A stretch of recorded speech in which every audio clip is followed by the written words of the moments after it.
선생님들 반갑습니다. 자, 오늘도 리퀘스트 시작하도록 하겠습니다. 바로 우리 선생님들 리퀘스트 7주차 한번 들어가도록 하겠습니다. 자, 보니까 이제 뭐 닉네임이 은혜라는 아이, 경건한 마음으로 답변을 해드리도록 하겠습니다. 자, 교재 138페이지 니을 탈락. 자, 니을 탈락이라고 하는 것과 그 다음에 이제 순행적 유음화, 순유라고 할게요 그냥. 요 두 가지가 이제 어떻게 보면 경쟁을 하고 있다, 이런 말씀을 드렸죠. 자, 니을 탈락이 현상이 먼저 일어나면 결과적으로 유음화가 일어날 환경은 없어집니다. 자, 반대로 얘기하면 니을 탈락이 선행되어서 나타나지 않으면, 그러니까 않으면이라는 얘기는 무슨 말이냐, 반드시 일어났다는 건 아니라는 거예요. 이해되셨죠? 자, 그러면 유음화 환경이 만들어집니다. 자, 아까 우리 선생님이, 아까는 아니고요. 자, 우리 선생님이 질문하신 걸 비교해 보면 뭐라고 나와 있냐면, 자, 장군 단순화가 먼저 일어났다. 그러면 장군 단순화 환경은 우선 니을 리을 환경이 아니라는 거죠. 처음부터는 니을 리을 환경이 아닙니다. 그러니까 장군 단순화가 일어났다는 얘기는 무슨 말이냐면, 말 그대로 장군 단순화가 먼저 선행했다는 얘기예요. 다시 말하면 얘네들과는 상황이 다릅니다. 자, 그러니까 장군 단순화가 먼저 일어났을 때 그 다음에 어떤 환경이 일어나냐, 니을과 니은의 어떤 이런 구조가 보였다 이거예요.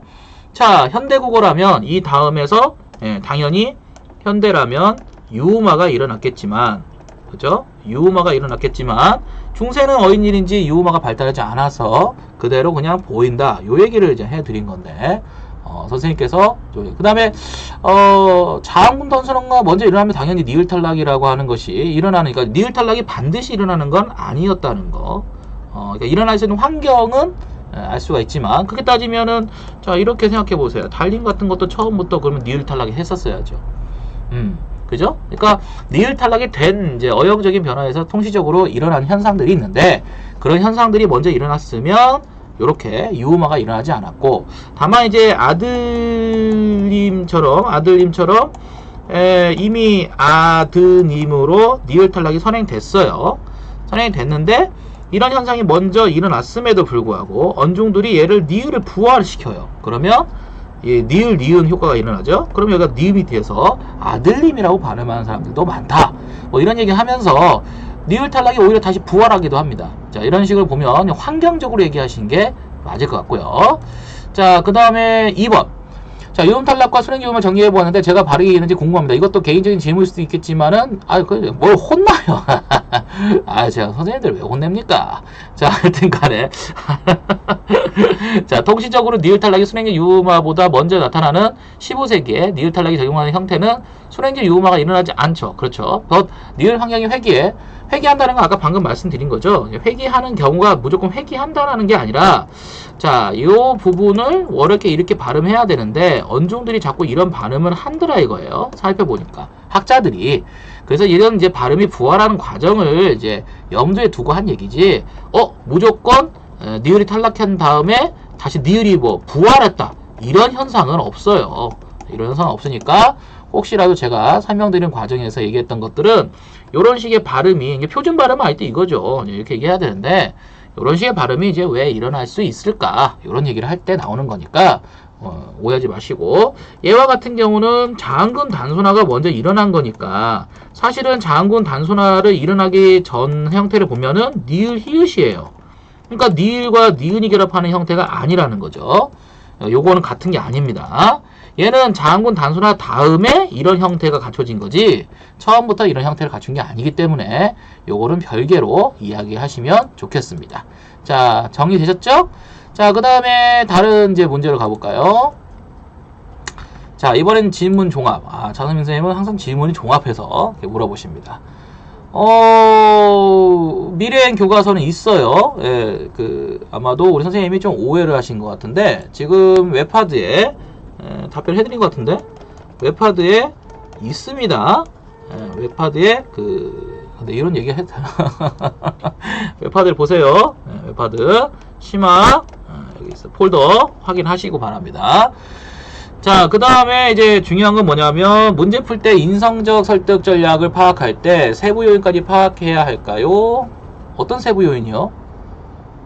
그러니까 이거는 이제 다른 얘기죠. 인성적 설득 전략이 화자의 어떤 중심을 두고 있다.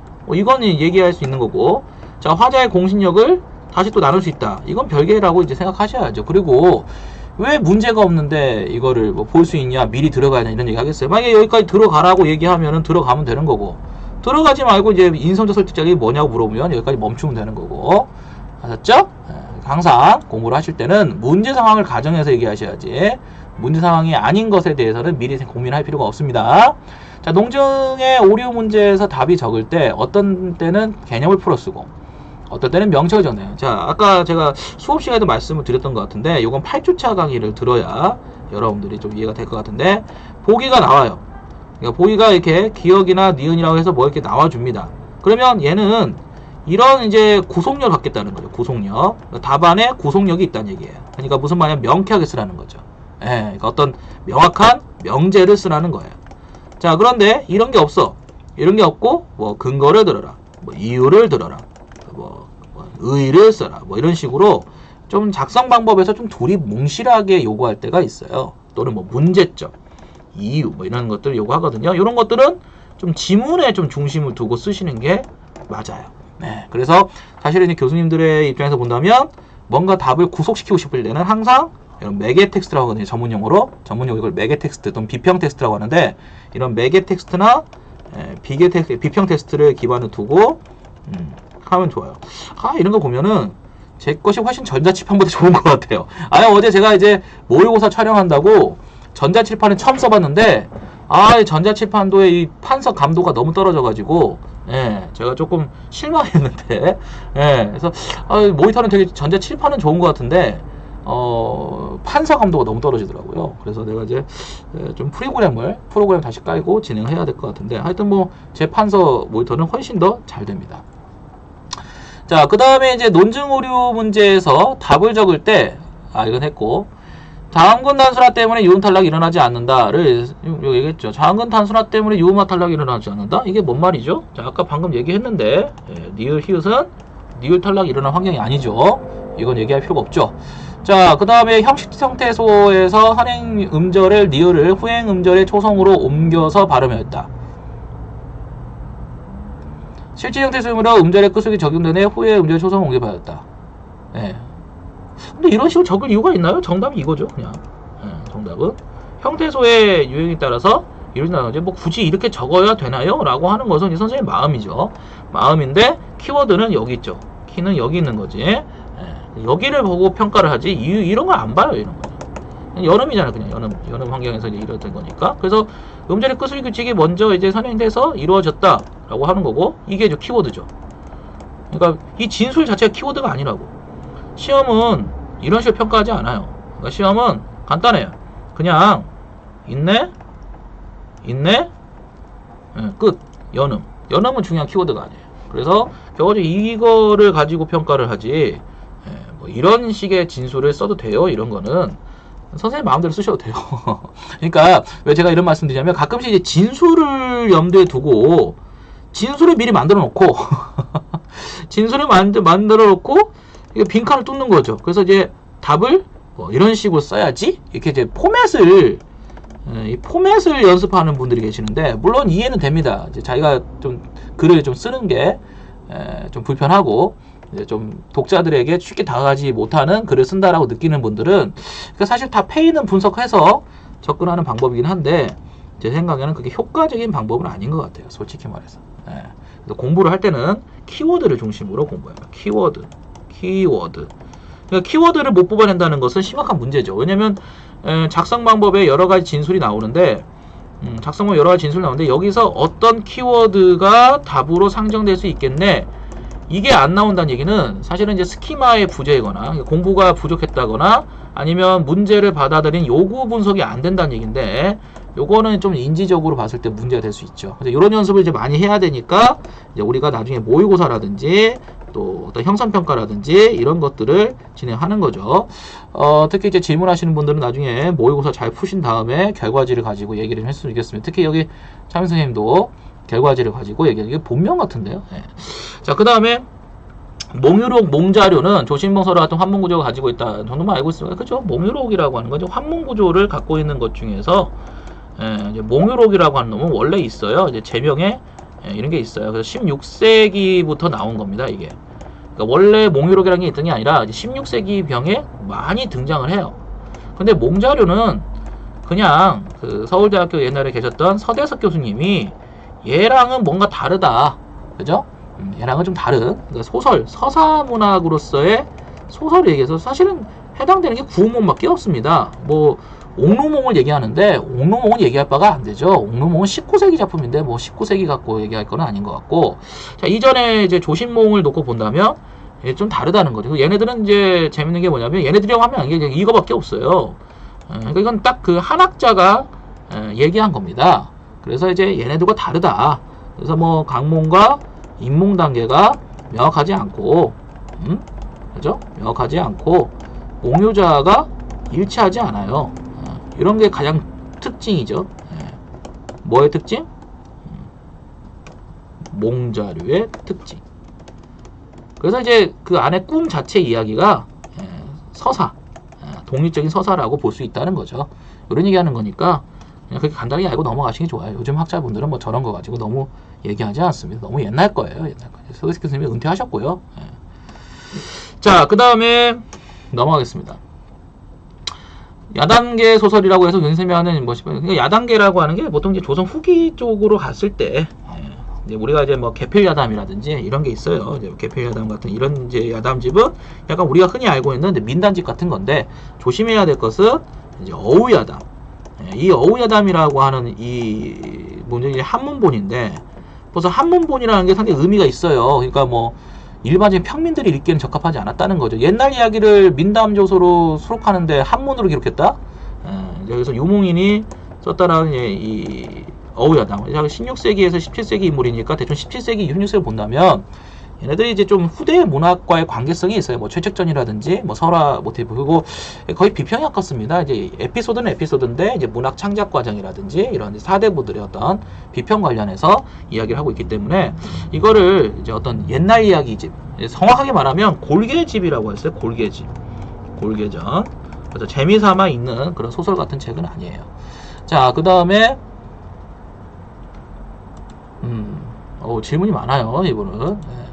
자, 우화기법을 쓰인 것을 보이는데, 뭐, 하한기도, 뭐, 그렇죠. 뭐, 우화기법은 뭐, 설화에서부터 쭉 주지되는 거니까. 그렇죠. 뭐, 그게 중요한 것은 아니고요.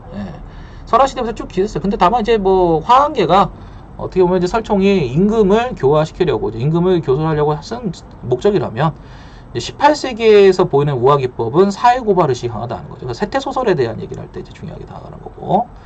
인재 등용을 어떻게 하라는 것인가요?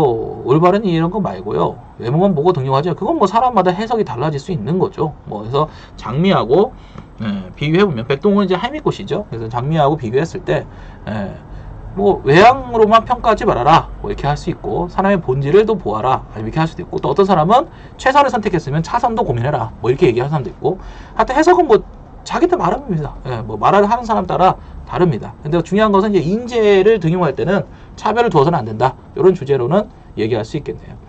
자, 기재기의 소속을 더 중시했다. 이 말은 무슨 말이냐? 해피엔딩이었다. 자, 우리가 생각했을 때 새드엔딩. 자, 이 새드엔딩은 이제 기본적으로 사람들이 재미없어요. 이건 재미나 흥미를 염두에 두고 있는 게 아니라 어떤 문제의식, 문제의식에 중심을 두고 있어요. 뭐 시대의식이나 문제의식. 그래서 이제 금오신화에 나오는 작품들이 좀 새드엔딩으로 처리를 한다면, 물론 그게 처리하지 않겠다고 하는 교수도 있지만, 최근에는 어쨌든 새드엔딩 처리한다면 얘네들은 좀 재미삼아서 읽는 소설은 아니라는 거죠. 그런데 기재기에 가면, 기재기에서는 얘를 이제 해피엔딩으로 좀 바꿔요. 그러면은 원래 새드엔딩이었던 놈이 해피엔딩이다. 만복사적 포기가 새드엔딩이잖아요. 이렇게 본다면. 근데 얘를 똑같이 이제 좀 약간 모방한 것 같은데 얘 새드엔딩이에요. 해피엔딩이에요. 그러면 왜 엔딩 구조를 이렇게 바꿨을까? 그렇다면 얘는 이제 이런 흥미나 재미 구조를 더 강조했다라고 볼 수가 있는데, 이렇게 본다면 이제 소설적인 성격은, 오히려 소설은 이제 이런 흥미나 재미가 더 중시되니까 이런 성격이 좀 더 강해진 거 아닌가, 이렇게 이제 풀어내는 학자가 있다는 거였지. 그죠? 조상장과 같은 18세기의 전기소설이라고 하는데요. 신시적인 사실적인 방법을 사용해서라도 어떻게든 문제를 해결하기 때문인가요? 아니, 전기적 요소가 이건 이제 동적 문학사예요. 그러니까 이제 전기성을 갖고 재밌게 읽은 이제 소설 구조를 갖고 이렇게 이제 읽었던 것 중에서 얘가 점점 이제 조선 후기로 가면 재미 요소가 떨어진다는 거죠. 쉽게 말하면 요즘에 깡패 영화 안 나오잖아요. 근데 90년대에는 조폭 영화 굉장히 많았어요. 조폭 영화 엄청 많았죠. 그래서 뭐 옛날에는 막 그 코미디물로 해서 조폭들을 등장시키고 대부분의 조폭들이 전라도 방언을 쓰죠. 그래서 뭐 두사부일체네 뭐 이런 거 보면은 뭐 목포는 항구다 옛날 영화죠 다 이런 영화들 보면은 대부분 다 전라도 방언을 쓰는 조폭 영화였어요. 코미디물이었죠. 그런데 이제 뭐 누가 그래요. 우리나라 최초의 전라도 방언을 쓰지 않은 최초의 조폭 영화 친구. 친구 때부터는 이제 경상도 방언에 많이 못다 이거. 그죠. 이런 이제 경상도 방언에 어떤 조폭 영화가 나왔다는 건데 이것도 한때라는 거죠. 한때 조폭 영화가 굉장히 많이 나왔어요. 근데 지금 요즘에 조폭 영화 있나요? 요즘에는 이제 조폭 영화에 대해서 값 떨어진다고 이제 보는 거죠. 사람들의 인식이 변하는 거죠. 그러니까 그걸 이해한다면 이해가 빨라요. 그러니까 조선 후기에는 대체적으로 사실적인 문화관이 자리 잡게 됩니다. 자, 이렇게 얘기하는 교수님이 이런 요소들에 대한 요소는 점차 사라지지만 소설 구조가 갖고 있었던 특징, 바로 이 소설 구조가 갖고 있는 특징은 유지됐으니까 전기 소설군이라고 얘기했을 때 이 전기 소설군을 이제 사라고도 평가해서 역사로 이제 보는 사람들, 문학사로 보는 사람들은 이런 변화 과정을 또 설명을 합니다. 이렇게 얘기를 하시는 게 맞을 것 같습니다. 자, 그 다음에 제가 방금 수업을 하고 와서 목이 좀 쉬려고 하네요. 이해를 해주세요. 자, 최측전에서 안남에서 물어볼 때 찾아야 하나요? 다양한 설명하실 때 부분은 그냥 알아두세요. 어떤 뭐 교과서를 읽어보면 이걸 되게 뭐 중시하는 부분이 교육 내용이 있어서 찾으라고 하기에는 좀 뭔가 안 맞는 것 같아요. 그러니까 안 물어보면 안 물어보는 시험이라는 거에 대한 적합성을 또 놓고 본다면 조금 떨어지는데 뭐 일반적인 교과서나 이런 활동에서는 가끔씩 이제 이런 걸 물어보니까 이제 얘기를 하니까 어떻게 보면 이제 이전에 대부분의 배경은 조선이 아니라 중국이었죠. 중국을 이제 배경으로 하는 거 이게 대다수예요. 그런데 가끔씩 이제 조선을 배경으로 하는 소설, 신유복전 뭐 이런 게 있거든요. 조선조의 뭐 신유복전 이런 작품들은 되게 독특하죠. 무주가 나와요. 무주, 전라북도 무주 이런 이제 배경을 하는 게 매우 소수 적어요. 그러니까 이제 이런 이제 특징이 갖고 뭐 홍길동전도 그렇죠. 홍길동전도 그렇고 허생전도 그렇고 그러니까 대체적으로 극소수인데 좀 문제의식이 좀 있죠. 조선 현실에 대한 어떤 인식을 하고 있는 작가니까. 자, 그런데 이제 특이하게 최측전은 중국도 배경이지만 조선, 중국,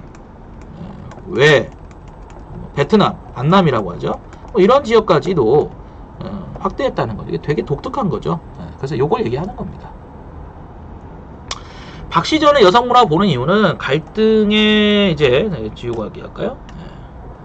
사실 이제 예전에 출제 교수님이 뭐 관심이 없다고 하시니까 뭐 여성문학에 관심이 없다고 하시니까 뭐 할 말은 없는데 저는 분명히 대학원 다닐 때 여성문학에 대한 공부를 많이 했거든요. 저희 지도 저를 이제 가르쳐 주셨던 교수님께서 상당히 또 중요하게 가르치셨고 또 그때 같이 논의를 연구했던 박사과정 선생님들도 여성문학에 대한 인식을 많이 했었고 저도 사실은 이제 그런 부분을 많이 비판하면서 문제의식을 공유했었고 그러니까 참 아이러니한 게 그때는 이제 뭐 가부장제도가 뭐냐 하면서 이제 좀 제가 약간 남성 중심의 어떤 독자처럼 약간 이제 선생님들의 주적이 돼서 사실은 제가 좀 약간 그 방골 기질이 있어서 제가 스스로 맞다고 생각하는 부분을 누군가가 발표를 하면 무조건 그걸 틀렸다고 봐요. 반대로 약간 대학원에서 그렇게 공부해가지고 제가 스스로가 그래서 무조건 누군가가 맞다 이게 맞다 하면은 항상 그거를 제가 뒤집어서 반박을 해보려고 노력했던 기억이 납니다. 그래서 토론을 좀 이끌어 보려고 이제 수업 자체에서도요. 그래서 대부분 이제 뭐 발표를 하고 발표한 걸 수용하고 넘어가는데 저는 좀 이제 발표를 누가 하시면 박사원 선생님이 뭐 논문 발표를 하시면 제가 이제 거기에 대해서 반박을 제시하고 그 반박을 바탕으로 한 그 사람이 이제 그 증명을 하는 이야기를 듣고 이제 저는 거기서 이제 공부가 된다고 생각했던 사람이기 때문에 상당히 좀 불편하시더라도 반대로 얘기하면 내가 발표를 할 때는 얼마든지 질문해라. 모르면 내가 공부하겠다. 이런 자세로 이제 근데 정작 제가 발표를 할 때는 질문을 안 하시더라고. 뭔가 복수를 하는 듯한 느낌이었어. 뭔가 그 선생님께서 복수를 한 느낌? 저는 약간 질문하세요. 질문하세요. 저 좀 꽤 부숴주세요. 저를 좀 비판해주세요. 뭐 이렇게 좀 얘기를 했는데도 불구하고 질문을 안 하시더라고요. 이상하게. 그래서 하여튼 간에 제가 얘기하고 싶은 것은 결국은 뭐냐. 여성문학이라고 하는 이제 단초를 놓고 얘기했을 때 사실 여성문학이라는 코드도 어떻게 보면 남성문학에 대한 대립상으로 하고 느껴질 가능성이 높아요. 그러니까 남성문학이란 말은 안 하거든요. 그러니까 대주가 남성문학인데 그 중에서 이제 일부 어떤 특징을 갖고 있는 작품들을 뽑아내서 여성문학이라고 얘기하는 건데 사실은 이 타이틀에 대해서 거부감을 시사하는 교수님도 분명히 있거든요. 약간 뭐 이데올로기적으로 페미즘이라고 하죠. 그래서 페미즘에 대해서 조금 그러니까 뭐 여성문학에 관심 갖고 있는 학자도 있지만 뭐 그거에 대해서 별로 좋아하지 않은 학자들도 있기 때문에 그래서 저는 이제 박시전이라고 하는 것을 좀 말이 길게 했는데 박시전을 그동안에는 뭐 서대숙 교수님 아까 말씀드렸던 서대숙 교수님처럼 역사군담으로 많이 설명을 했었어요. 예전에 이제 학자들은 예전에 학자가 아니라 서대숙 교수님이 이제 그렇게 설명하면 이제 그 뒤로 다 따르는 거죠. 근데 이제 역사적 사건을 다루는 사건을 봤는데 요걸로 본 거죠. 이제 쉽게 말하면 출제자는 이제 이렇게 보고 역사에 대한 이제 함양의식, 역사 의식에 대한 얘기를 한 거죠. 역사 의식에 대한 문제를 이제 2019 때 출제를 하신 건데 사실은 얘를 잘 들여다보면 갈등의 원인은 남성에게 있어요. 그게 무슨 말이냐면 여성의 외모만을 이제 중시하는 외모 지상주의죠. 이시백이라는 인물이 그래서 변신 모티프가 드러나는 게 뭐냐면 변신을 하니까 미녀가 됩니다. 추녀에서 미녀가 됩니다. 그러니까 어떤 일이 벌어져요? 이시백이 그렇게 싫다고 했던 사람이 이제는 내 아내, 내 마누라 하면서 사랑에 빠집니다. 이런 것들을 보면서 그렇고 또 두 번째는 뭐냐면 용골대라든지 용골대라고 하는 청나라 장소가 나오는데 이미 전쟁에서는 패배를 했어요. 병자호란을 겪게 되면서 이미 3년대 굴욕을 하고 인조가 항복을 했습니다. 그러니까 사실은 전쟁에서 패배한 것이 갈등의 원인이 아니라는 거죠. 갈등의 원인의 핵심은 이 용골대가 일반 양가치 규수를 겁간하려고 했다는 거죠. 그래서 집에 들어와서 겁간을 하고 여성을 납치를 하려고 하니까 아니 전쟁에 패배했으면 끝나는 거지 여자들까지 납치해 가서 성적 노예로 성노예로 만들려고 하는 이런 상황에서 여성들이 거부할 수 있다는 거죠. 여성들의 거부, 여성들의 저항 이렇게 본다면 여성문학의 어떤 가치로도 충분히 볼 수 있는 거죠. 하여튼 그렇습니다. 뭐 학문을 항상 다양하게 하라고 그러고 해석을 다양하게 하라고 하는 교수님들인데 정작 문학에 답이 있다는 게 아이러니한 상황입니다. 정말 상황적 아이러니죠. 이태준의 우암노인처럼 상황적 아이러니입니다. 입으로는 맨날 학부생들한테 대학원생들한테 다양한 해석을 하라고 하시면서 문학 연구자분들 다양한 해석을 하라. 다양하게 접근해라. 고정된 거 생각하지 말아라. 창의적으로 비판적으로 재구성해라 라고 얘기하는데 답이 있어요. 답이 있어서 시험에서는 항상 답을 쓰래. 모호하게 물어봤는데 답을 쓰래. 난 문학이 참 이해가 안 가요. 솔직히 말하면 지금 출제 방식에서 그러니까 이해가 안 가는 게 아니라 시험 자체에서는 이해가 안 돼. 그러니까 학문적으로는 이해가 되는데. 그러니까 저는 솔직히 말해서 학문과 시험에는 괴리가 있거든. 갭이 있는데 그걸 고민 안 하시는 것 같아.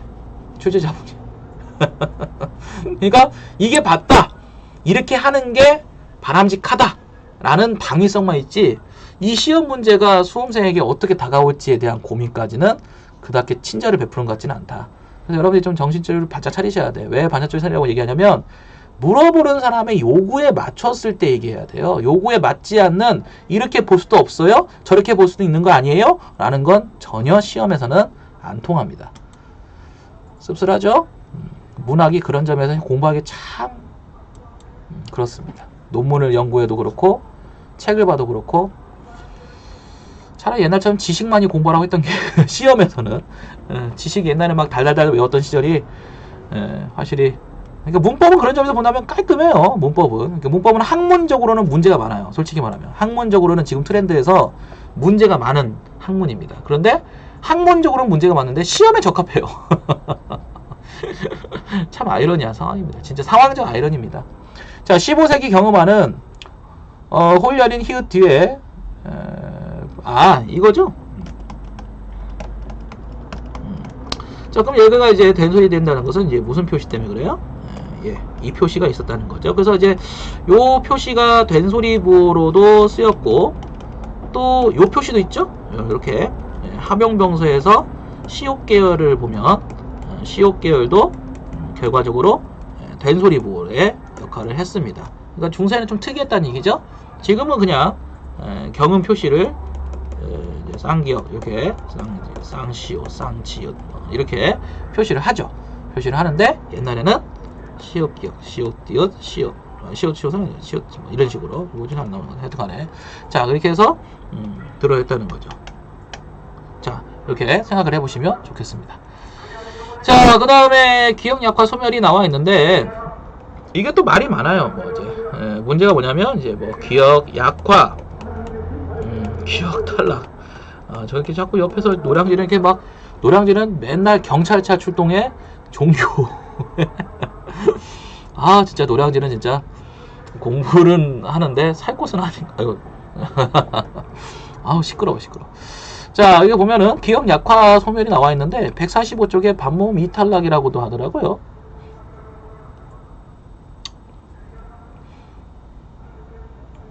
뭐지? 보통 얘가 이제 2계열이나 니을 뒤에서 탈락하는 건 맞아요. 이 얘기를 지금 많이 헷갈린 것 같은데 여기서 기억이 없어집니다. 이 얘기를 지금 제가 봤을 때 이 얘기를 헷갈리신 것 같아요. 초코몬드 선생님. 자, 그 다음에 넘어가도록 하겠습니다. 육콩 선생님. 색다른 닉네임인데요. 좀 질문이 조금 이제 장례도 사실 이랬는데 어떤 질문을 하시는 분들은 계속 질문하시고요. 질문 안 하시는 분들은 계속 질문을 안 하세요. 그런데 제가 이렇게 확인해 보면 이 리퀘스트 조회수가 이렇게 올라가죠. 물론 조회수로 제가 뭐 먹고 싶다, 뭐 돈을 벌고 싶다 이런 건 아니지만 조회수가 거의 안 올라가요. 그러니까 이게 참 좀 제가 이게 멘붕이 오는 게 뭐냐면 좀 딜레마가 오는 게 뭐냐면 이게 좀 공유를 해서 이 질문을 여러 사람들이 공유를 해서 수업에서 채우지 못한 것은 채웠으면 좋겠다라고 생각하는데 질문하는 사람만 계속 들어와서 과외처럼 이 영상을 보고 있는 거 아닌가 그런 생각이 듭니다. 물론 뭐 이 영상 컨텐츠가 사실 수강생이 아닌 일반적인 이제 유튜브 영상을 이제 관람하는 분들에게는 별 의미도 없고 관심도 없는 뭐야 이거 재미도 없고 그런 이제 컨텐츠인데 적어도 우리 수강생분들은 이제 이 영상을 통해서 좀 공부를 하셨으면 좋겠다. 그래서 좀 일부러 디테일하게 설명도 하고 관점도 수업 시간에 다 못했던 얘기를 좀 해드리고 있는데 생각보다 참여도가 엄청 떨어져요.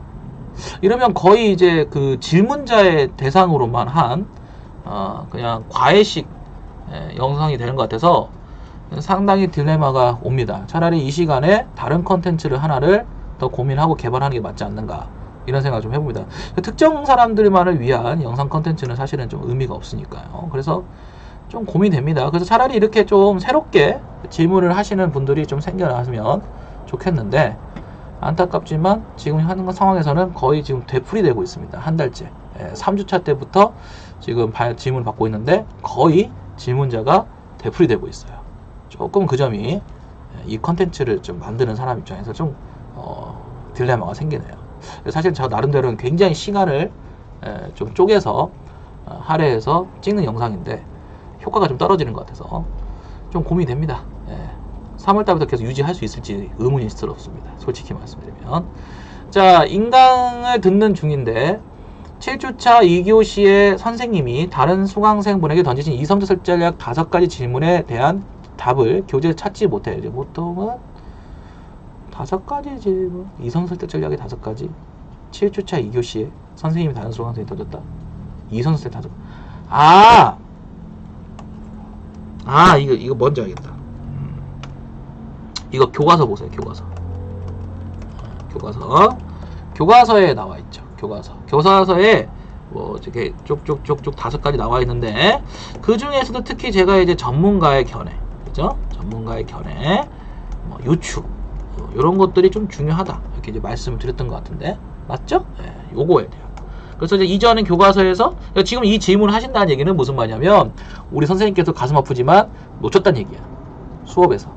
내가 지금 수업에서 얘기한 걸 물어본 거예요, 이거. 그래서 교과서에 나와 있는 거. 그러니까 가끔씩은 교과서에 나와 있는 진술들 중에서 이제 그 저자가 워낙 뛰어난 이제 연구자분이다 보니까 논문에서 이제 그걸 발췌해서 작성해 놓은 그런 내용들이 있어요. 그러면 이제 그런 내용들은 타 교과서에서는 없어요. 왜냐면 그 저자가 소개해 주는 거니까. 그런 것들은 좀 약간 호불호가 결정될 수 있기 때문에 외워놓고 알아두면 그게 호일 때 효과가 매우 큽니다. 불호일 때는 뭐 안 나오면 그만이지만 호일 때는 일반적인 경쟁자들에 비해서 월등한 위치를 차지할 수 있어요. 그래서 외우라고 한 거죠. 예, 그래서 이런 거는 제 생각에도 선생님께서도 지금 놓치신 것 같다. 연설에서는 공신력, 감성 설득 전략으로 이어지는데 이성적 설득 전략은 어느 담화 이용해? 뭐죠? 이런 거 없는데? 이런 거 없습니다. 제가 얘기하고 싶은 건 이제 도입부가 있고 전개부가 있고 정리부가 있다고 합시다. 연설이. 그럼 여기서는 이제 보통 인성이나 또 감성을 주로 효과적으로 쓸 수 있고 여기서는 당연히 논리적인 이성을 해야 되며 그죠? 여기서도 이제 뭐 감성적인 요소를 좀 자극해서 자신이 이제 주장하고자 하는 바를 이렇게 좀 체계적으로 시스템화할 수 있다. 이런 얘기를 했는데, 그러니까 설득 전략을 구분하는 데 중심을 두고 있는 게 아니라 설득 전략이 세 가지가 있는데 이 세 가지를 각각 분리를 하라는 것을 얘기하는 게 아니라 이걸 얘기하는 게 아니라 이렇게 효과적으로 구성할 수 있어야 된다. 이 얘기를 이제 한 거였는데 조금 오해를 하신 것 같아요. 자, 첫째 그런 것을 좀 이해하셨으면 좋겠습니다. 자, 그 다음에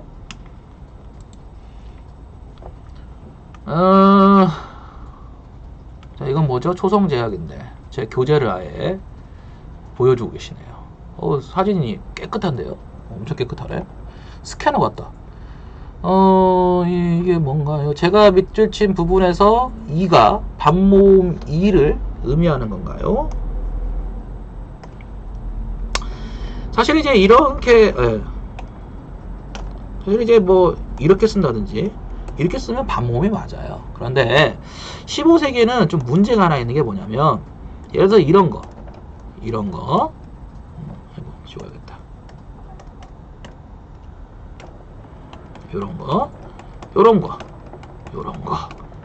요런 거를 하향식 이중모음이라고 하였고요. 이런 걸 뭐라고 한다?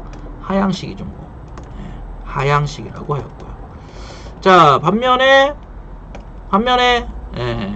야, 요, 유 이런 거, 그죠? 이런 것들은 상향식이라고 얘기를 합니다. 그 이유가 뭐냐면 반모음의 위치죠. 반모음의 위치. 여기 보시면 얘는 반모음이 지금 앞에 있고요. 이렇게 앞에 있고요. 얘는 반모음이 뒤에 있어요. 이렇게 뒤에 있습니다. 그렇죠? 자, 그러면 얘 같은 경우는 확실하게 이제 글라이드 현상이라고 하는데 화름 현상, 화름이라고 해서 화름이라고 하는 사람인데 얘가 확실하게 글라이드 현상이 일어나서 이어 이런 식으로 발음이 살아 있습니다. 그래서 이제 반모음으로 처리가 되고 발음이 살아 있는데 얘 같은 경우는 사실은 생각해 보세요. 아이를 어떻게 명확하게 중모음으로 발음할 수 있을까요? 거의 불가능합니다. 그러니까 얘네들은 거의 단모음처럼, 그러니까 지금 이제 요거를 단모음으로 처리하는데 이때는 에라고 하고 위 이렇게 얘기하는데 솔직히 말하면 여기서 뒤에 오는 게 반모음으로서 어떻게 발음되는지 잘 명확하지가 않죠. 그러니까 요거 같은 경우는 그냥 2계열에서 놓고 봤을 때 뭐 2로 보든지 이런 걸 다 통칭해서 2계열이라고 하거든요. 2계열. 그러니까 이렇게 좀 정리하시는 게 나을 것 같아요. 제 생각에. 그렇게 정리하는 게 나을 것 같고.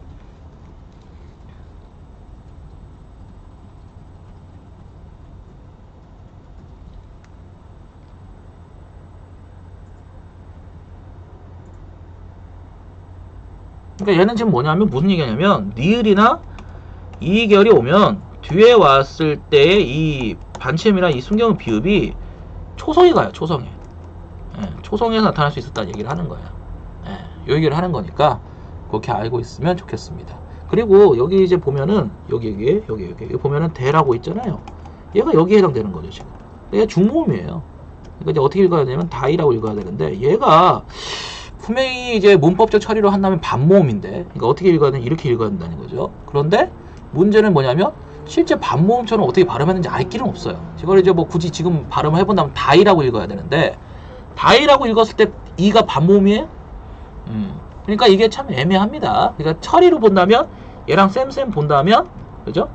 쌤쌤을 본다면, 쌤쌤으로 이제 둘 다 중모음이라 본다면 둘 다 이제 이렇게 처리를 하는 게 맞아요. 통일적으로. 예. 그 얘기를 하고 있는 것 같은데. 예. 그래서 뭐 저거를 굳이 선생님이 단모음이라고 해야 돼요? 반모음이라고 해야 돼요? 뭐 그렇게 구속할 필요는 없어요. 중세 때는. 현대 때는 이제 그런 게 되게 중요하죠. 우선 저는 그렇다고요. 시험을 준비하는데 뭐 학자분들이 뭐라고 하시든 간에 뭐 시험을 준비하는 과정에서 저런 걸 물어보진 않아요. 예. 자, 그 다음에 넘어가겠습니다.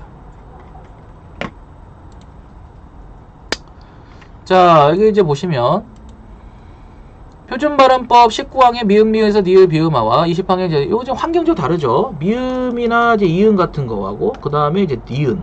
예, 요것이 이제 뒤에 이제 뭐가 온다? 니을이 온다 이거죠. 그럼 니을이 이제 니은으로 교체가 되는 거예요. 얘는 소리값이 같아지더라도 비음으로 같아지는 건데, 맞죠? 왜냐면 비음으로 같아질 수밖에 없어요. 그러니까 둘 다 뭐냐면 둘 다 니을이 니은으로 교체되는 현상이기 때문에 흔히 말하면 니을의 비음화, 니을의 니은 비음화 이렇게 이제 이야기를 하는데, 자, 문제는 뭐냐면 얘 같은 경우는 우리나라 음소체계를 놓고 봤을 때 얘가 유음이 존재하지 않습니다. 조음 위치 자체에서요. 근데 얘 같은 경우는 치조 계열이잖아요. 그러니까 치조 계열이니까 유음이 존재를 한다 이거야. 그럼 우리가 먼저 작은 놈이 큰 놈을 닮아간다는 원리가 크거든요. 그러면 얘 같은 경우는 굳이 비음이 될 필요가 없고 유음이 될 수 있는 가능성이 있는 거죠. 근데 이제 유음으로 이제 같이 커질 수도 있고 비음으로 같이 작아질 수도 있다. 뭐 이렇게 설명한다면 니은, 니은이 되거나 니을, 니을이 된다. 이거 설명하는 거거든요. 이게 순행계 비음하고 이제 역행계 비음. 이게 음소배열 제약에서 이제 중요하게 다가가는 건데, 자, 문제는 뭐냐면 얘 같은 경우는 이제 얘하고 좀 다른 게 얘는 어쩔 수가 없어요. 유음이 존재하지 않으니까. 유음이 존재하지 않는데 비음 말고 될 게 없거든. 소리가 같으려면. 얘의 선택지가 두 개나 있다는 거지. 이 얘기한 거죠. 됐죠? 넘어가도록 하겠습니다. 자, 그 다음에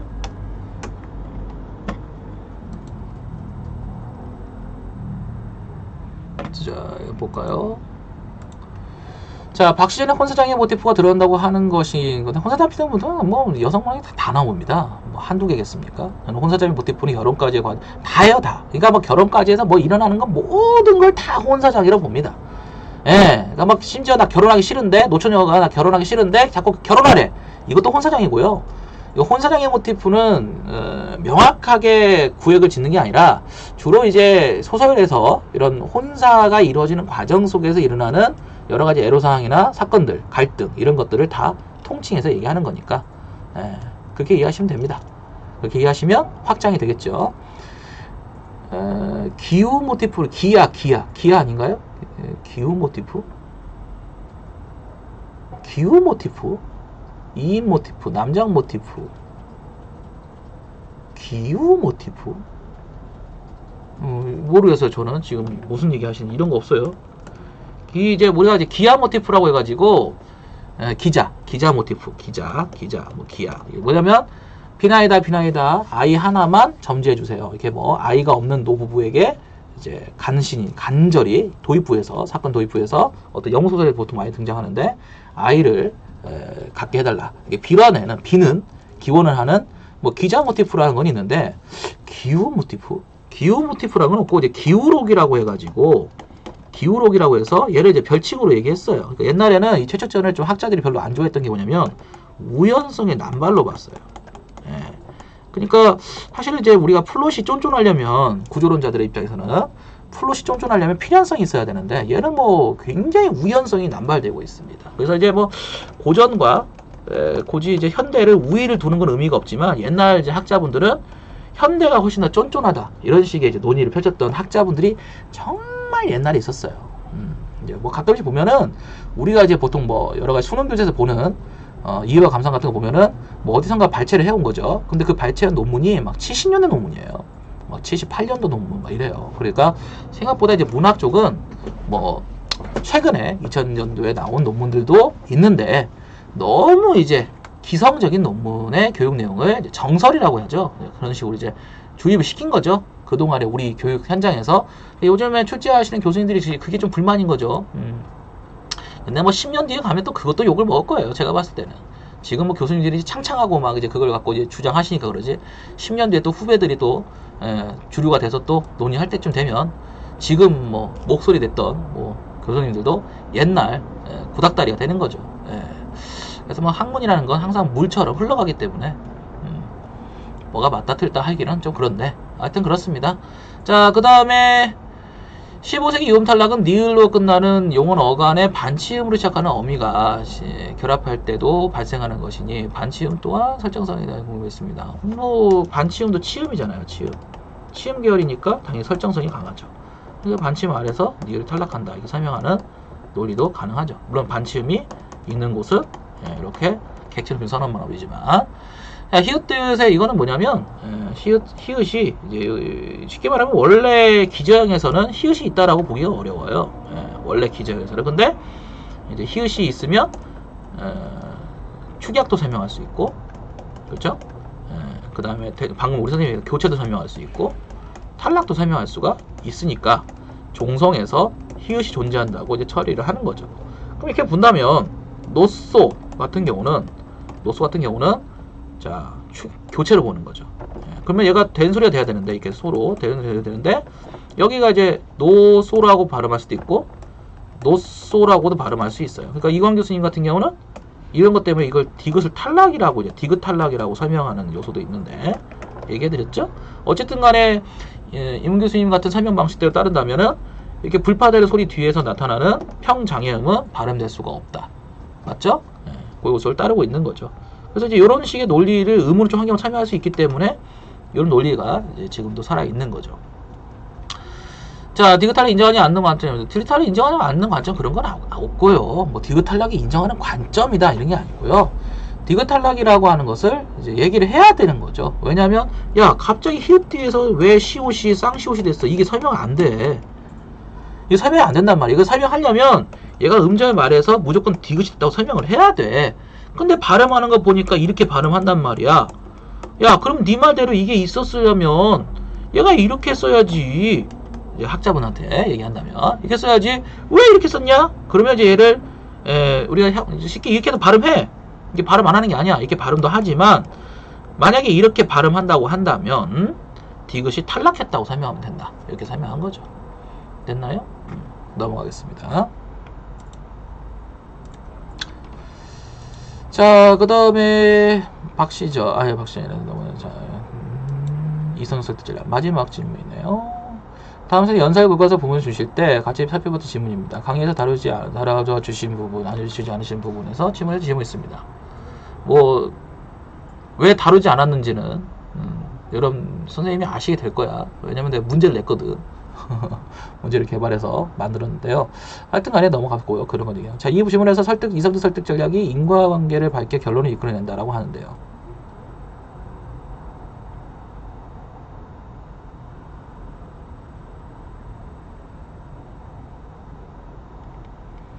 그래서 제가 얘기하지 않았나요? 그 활동을 굳이 풀 필요는 없다고 얘기를 해드렸던 것 같은데 그래서 안 할 때는요 이유가 있는 거예요. 선생님 제가 안 했을 때는 이유가 있는 거예요. 그런데 그래도 선생님이 개인 공부에서 했으니까 그냥 학습 활동이죠. 뭐 특별할 건 없고요. 그냥 여기서 이제 어떤 부분 때문에 뭐 못했다, 어떤 부분에 할 수 있다, 뭐 이런 식으로 얘가 이제 인과가 되는 거지.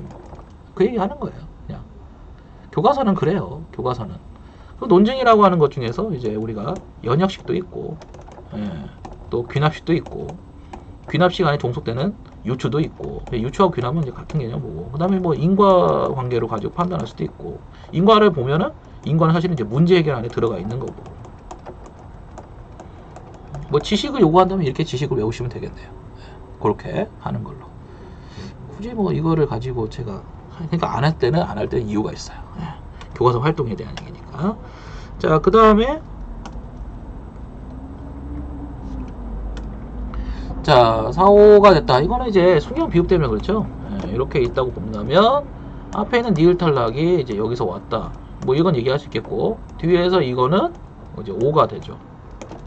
됐죠? 그러니까 살다와 만약에 이렇게 합격했다 이게 본다면, 그죠? 얘는 앞에서 니을이 이 시옷 반침 때문에 탈락이 일어나는 거고, 여기 뒤에서는 곧 15세기 이후에 소실되니까 여기서 이제 5가 되죠. 5가 돼서 4, 5가 됐다. 이렇게 설명하는 거죠. 됐나요? 이렇게 설명 되겠고. 자, 안고는 역시나 평파하는 말은 이제 쓰지 않는 게 좋을 것 같고요. 쓰지 마시고 음절의 끝소리 규칙으로 설명해서 은절의 끝소리 규칙이 먼저 일어났다? 그렇게 하지 말라니까. 얘는 오늘 이제 제가 요게 가능한 이야기를 했죠. 그러니까 무조건 틀렸다고 하는 건 아니지만 오늘 수업을 좀 들으시면 이해가 더 빠르실 것 같은데, 오늘 수업에서 했거든요. 오늘 수업에서. 그래서 뭐냐면 어떨 때는 이제 뭐 이렇게 해주는 거 원하는 거죠. 솔직히 말해서 이렇게 해주는 거 뭐냐면, 선생님 자음군 단순화가 먼저 일어나고 그 다음에 경음화가 일어난 거지요. 이렇게 설명하는 거. 자, 이렇게 설명하는 것은 어감 말음의 비음이 끝난다는 것을 염두에 두고 나온 거. A. 이렇게 해주는 게 원하는 거죠. 지금 명확하게. 이런 방법씩 좋아하지 않는다고 얘기했는데, 그래도 처음 시작하는 분들에게는 이렇게 시작하는 게 맞을 것 같아요. 좀 응용을 하는 걸 먼저 요구하는 거는 좀 무리한 요구인 것 같아요. 제 생각에.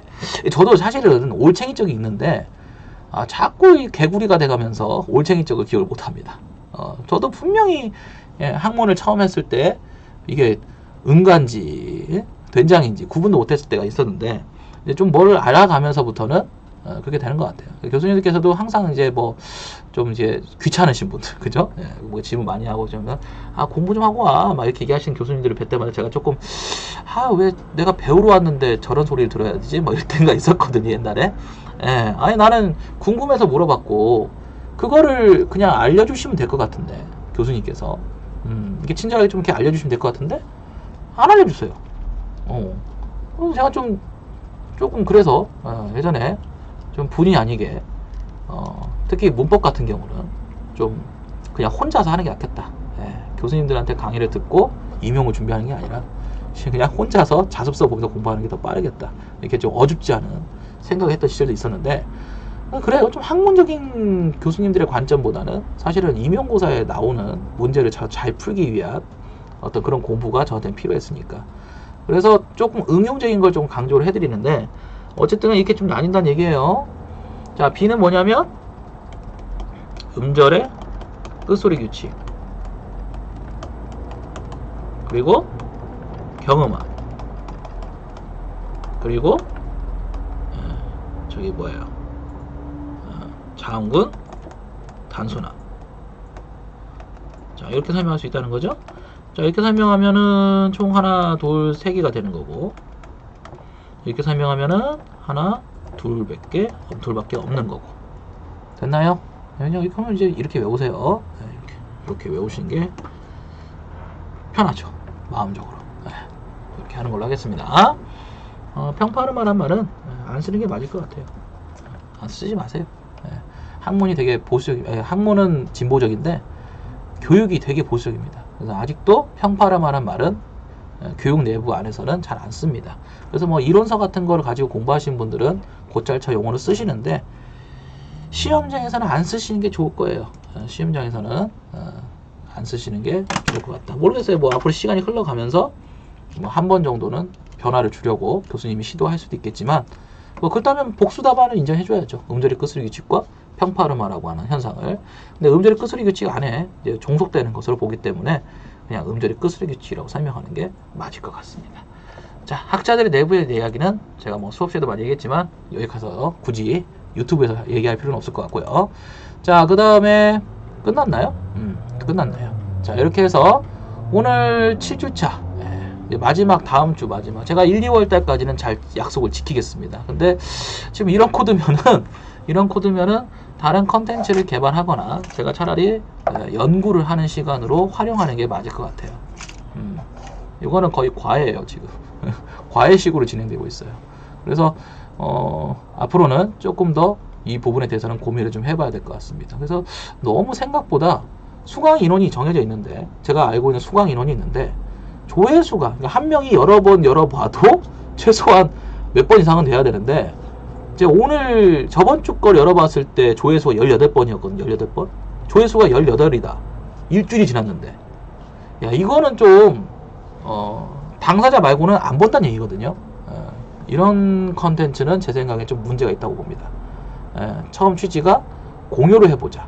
질문에 대한 답변을 공유해보자는 취지였는데, 이런 취지면은 제 생각에는 뭐 제 유튜브는 애당초 뭐 조회수를 올리거나 구독자를 늘려서 어떤 수익 창출을 하려고 하는 채널이 아니기 때문에 하여튼 간에 그런 부분이 조금 걱정이 되는 부분이 있습니다. 미리 말씀드리는 거예요. 미리 말씀을 드리는 겁니다. 자, 이렇게 해서 분명히 오늘도 7주차 니키스를 모두 마치도록 하겠습니다. 다음에 8주차로 또 뵙도록 할 테니까 궁금한 것도 질문을 그때 남겨주시기 바랍니다. 자, 그럼 다음에 또 뵙도록 하겠습니다. 안녕히 계십시오. 안녕.